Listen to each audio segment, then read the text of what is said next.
Bayağı ne olmuş?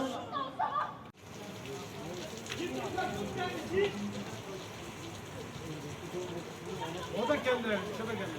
O da kendilerine.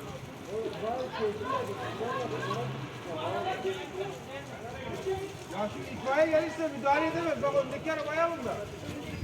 Öndeki arabaya alın da itfaiye müdahale edemez.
Islak bir tavan yok mu? İçine altında.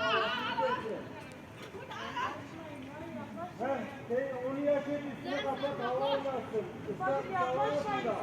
Hava olmasın. Bari yanmasın. Islak bir alet, bakmak üstüne yardım edemez. Kalkamaz da hiç olmaz. Bari.